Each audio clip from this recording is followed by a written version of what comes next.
தமிழகத்தில் மழை வெள்ள சேதங்களை ஆய்வு செய்ய மத்திய குழுவை அனுப்ப வேண்டும் என்று மக்களவையில் திமுக எம்பி டி.ஆர். பாலு கோரிக்கை விடுத்துள்ளார். மக்களவையில் பூஜ்ய நேரத்தின் போது பேசிய அவர் தமிழகத்தில் மழை வெள்ளத்தால் ஏற்பட்டுள்ள பாதிப்பு குறித்து விளக்கி கூறினார். இயற்கை சீற்றத்தால் தமிழகத்தில் 14 மாவட்டங்களில் பெரும் சேதம் ஏற்பட்டுள்ளதாக கூறிய அவர் மழை வெள்ளம் காரணமாக 1.5 கோடி ஏழை எளிய மக்கள் கடுமையாக பாதிக்கப்பட்டிருப்பதாகவும் தெரிவித்தார். 12 பேர் உயிரிழந்திருப்பதாகவும் 1416 குடிசைகள் வெள்ள நீரில் அடித்துச் செல்லப்பட்டிருப்பதாகவும் அவர் தெரிவித்தார்.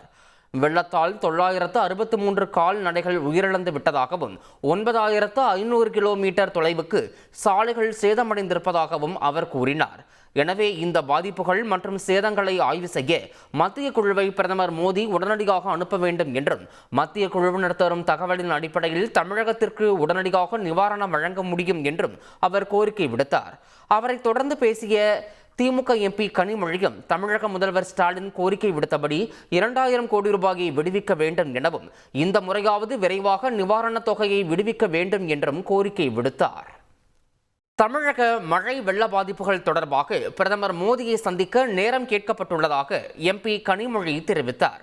செய்தியாளர்களிடம் பேசிய கனிமொழி தமிழகத்தில் புயல் மழை வெள்ளத்தால் 14 மாவட்டங்கள் பாதிக்கப்பட்டிருப்பதாகவும் திருவண்ணாமலை, விழுப்புரம், கள்ளக்குறிச்சி மிக மோசமாக பாதிக்கப்பட்டிருப்பதாகவும் தெரிவித்தார்.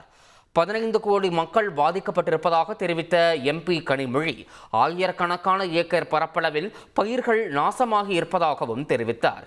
வெள்ள பாதிப்புகளை ஆய்வு செய்வதற்கு மத்திய அரசு தமிழகத்திற்கு உடனடியாக குழுவை அனுப்ப வேண்டும் என்றவர் நிவாரண பணிகளை மேற்கொள்ள தமிழகத்திற்கு 2000 கோடி ரூபாயை உடனடியாக விடுவிக்க வேண்டும் என்றார். வெள்ள பாதிப்புகள் தொடர்பாக பிரதமரை சந்திக்க நேரம் கேட்கப்பட்டுள்ளது என்றும் பிரதமர் ஊரில் இல்லை, அவர் வந்தவுடன் நேரம் தருவதாக தெரிவிக்கப்பட்டுள்ளது எனவும் கூறினார். செய்திகளை உடனுக்குடன் தெரிந்து கொள்ள உடனே சப்ஸ்கிரைப் பண்ணுங்க.